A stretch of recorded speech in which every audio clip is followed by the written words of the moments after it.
warahmatullahi wabarakatuh. Selamat sejahtera. Okey, saya minta Aisyah untuk lihat siapa yang tak hadir ni.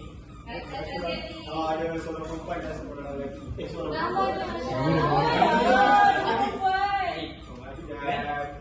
Alisha. Tiga orang tak datang. Okey, minta tolong tengok dekat bawah meja kamu ada tapak sarap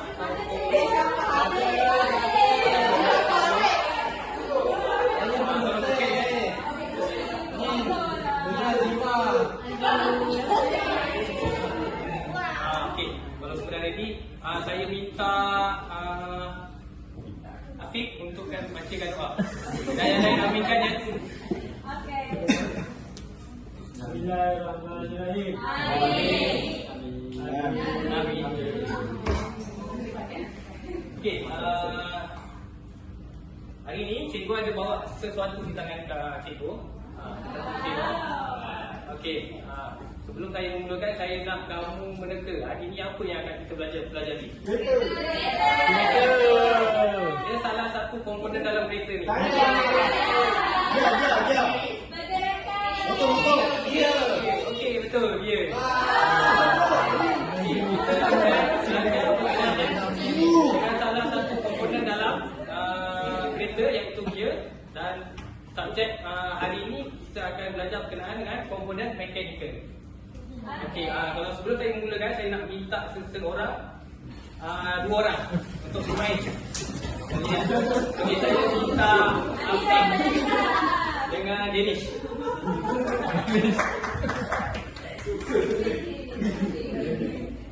Baik, sini. Dua-dua.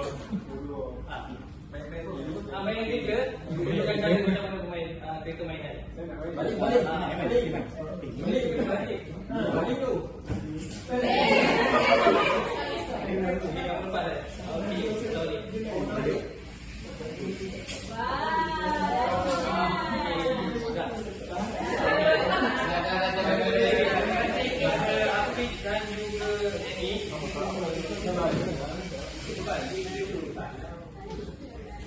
Okey, soalan ini cikgu akan mengajar kamu berkenaan dengan reka bentuk mekanikal, dan objektif pembelajaran hari ini iaitu mengetahui nama komponen mekanikal dan fungsinya yang terdapat dalam sesuatu produk. Seperti yang tadi kamu teka dengan tepat, iaitu salah satu komponen mekanikal dalam ini iaitu gear. Jadi kita ada lagi komponen mekanikal di dalam bab reka bentuk mekanikal ini, dan kita akan saya akan terangkan kepada kamu. Okey, tadi sebelum cikgu masuk lebih dalam berkenaan dengan mekanikal, mekanikal adalah cikgu akan terangkan berkenaan dengan mekanikal. Mekanikal adalah mekanisme atau sistem yang membolehkan barangan untuk pertama kali berfungsi, kedua bergerak dan berputar. Okey, untuk yang ni cuba kamu teka berapa banyak mekanisme yang terdapat dalam kereta ini? Tiga. Semua. Betul, tiga. Itu berfungsi pasal bergerak, dengan bergerak dan berputar. Jadi apa yang berputar dalam ni?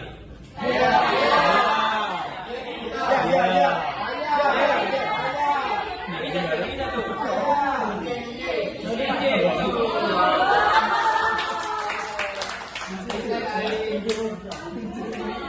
Di sini ada 11 komponen mekanikal, dan cikgu akan terangkan satu persatu komponen mekanikal tersebut. Tapi mungkin kita tengok masa kita mencukupi atau tidak. Jadi saya akan pergi satu slide ke satu slide untuk menerangkan berkenaan dengan mekanikal tersebut, komponen mekanikal. Okey, yang pertama seperti yang kamu tahu, yang kamu teka tadi, gear. Okey, seperti kamu lihat, dia adalah komponen yang digunakan untuk memindahkan kuasa. Jadi gear ni sebenarnya kat mana sebenarnya?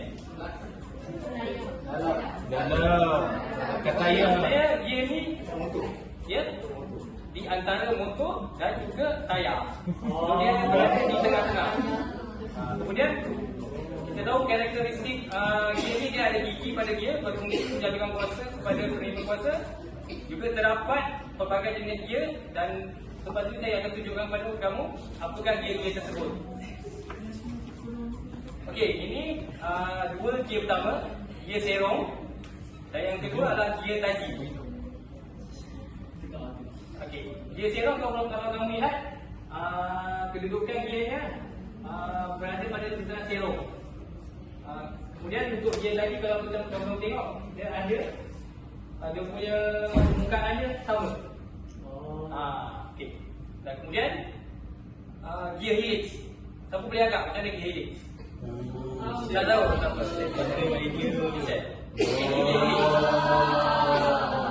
Okey, gear helix. Gear helix kalau kamu tengok dia nampak permukaan gigi dia sengit. Kamu tahu kenapa dia sengit? Tak tahu. Okey, dia punya tujuan utama untuk memindahkan kuasa, tapi untuk gear helix ni dia akan memindahkan lebih kuasa. Dari segi untuk fabrikasi dia agak rumit. Jadi dia tak selalu digunakan ataupun difabrikasikan. Kemudian kita ada gear tulang kiring, herringbone gear.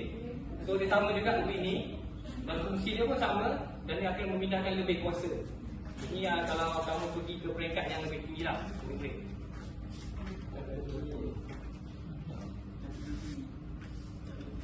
Okey, yang ini adalah gear rack dan pinion, ataupun dalam bahasa Inggerisnya kita panggil rack dan pinion gear. Okey, siapa boleh beri teka? Mana kita nampak? Ataupun kita boleh gunakan aplikasi tersebut. Betul? Steering, betul. Steering kereta. Kamu bayangkan kamu pusing macam ni, tapi kereta kamu belok ke kanan. Kamu boleh bayangkan kan? Dan kemudian gear meter. Gear meter sebenarnya bantuan. Ada dua gear di sebelah sini dan sebelah sini, dan tengah-tengahnya akan bergerakkan dia.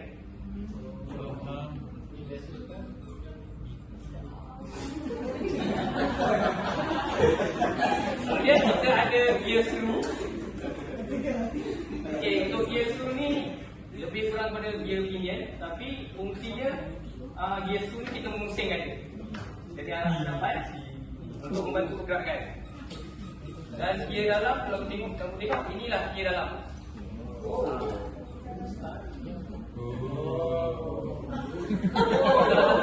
Gear dalam. So ini gear serong pilih. Tak apa, kamu tak perlu terlalu stres sangat ni, kamu bayangkan.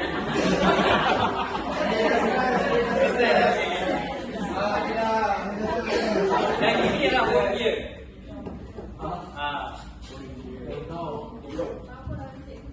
Okey, untuk komponen seterusnya kita akan pergi kepada pautan atau linkage. Okey, murid-murid boleh agak kat mana kamu boleh nampak? Itu betul. Kamu bayangkan apa akan jadi kalau ada linkage ni? Itu tu gerbang. Ada, pintu tu akan terbuka je, tak ada orang tutup. Kalau buka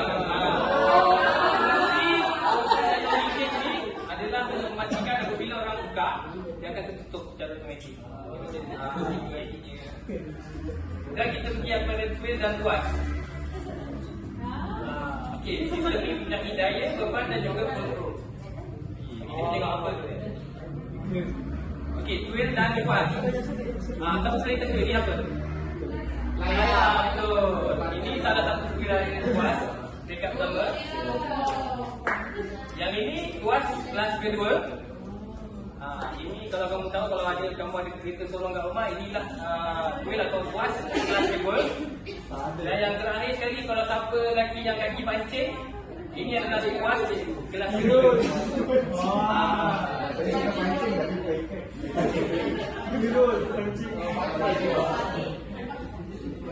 Okey, yang keempat adalah takal atau puling. Okey, dia menceritakan yang berdiri daripada satu roda yang berputar pada ganda. Dan tujuan adalah untuk memudahkan apabila kita mengangkat sesuatu barang. Betul. Kita kalau selalu gunakan untuk mengangkat air. Dan kita ada takal, puling. Puling pun juga salah satu mesin yang digunakan untuk memudahkan kita apabila mengangkat barang. Dan kemudian tali sawat. Tali sawat ni Ya betul. Salah satu kegunaannya adalah untuk menggerakkan beberapa komponen di dalam kereta. So kalau tak ada berarti apa jadi? Kita tak jalan. Betul. Kita tak jalan. Kereta tidak boleh dihidupkan dan tidak boleh bergerak. Dan juga salah satu tali sawat ni digunakan juga untuk menggerakkan komponen-komponen lain.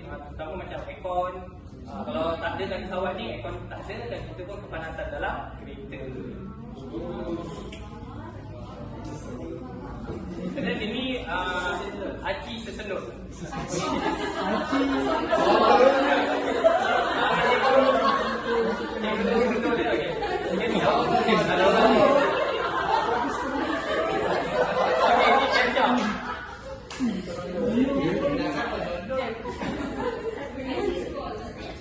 Ini digunakan untuk membuka dan menutup hijab. Kamu boleh bayangkan dia tu. Sebenarnya aplikasi dia kita akan pergi seterusnya iaitu di aci engkol. Kalau kamu tengok yang bahagian atas ni, itulah fungsinya tadi tu. Aci engkol di tepi. Itulah. Dan kita ada komponen seterusnya gelongsong, slider.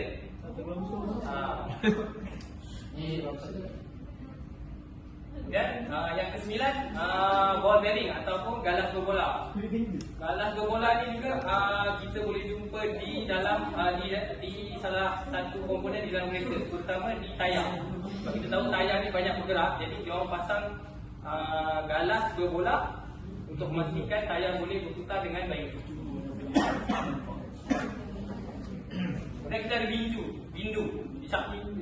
Cat ni kalau siapa yang berminat untuk menggunakan cat, menggunakan duri untuk lubang ataupun menggunakan salah satu komponen skru. Siapa yang rajin dekorasi rumah ke apa ke, jadi dia akan menggunakan duri yang mana dalam itu ada cat untuk mengetatkan. Dan yang terakhir adalah rantai. Jadi kalau saya rasa semua murid-murid pernah bawa bekal, jadi rantai merupakan salah satu komponen utama di basikal yang digunakan untuk menggerakkan basikal. Bila kita kayuh, basikal itu bergerak.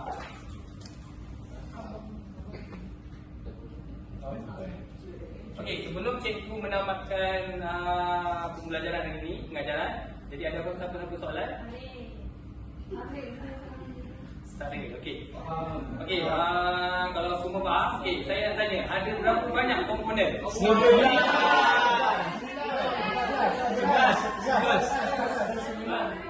Betul. Bagi tahu cikgu berapa 3 komponen? Cak.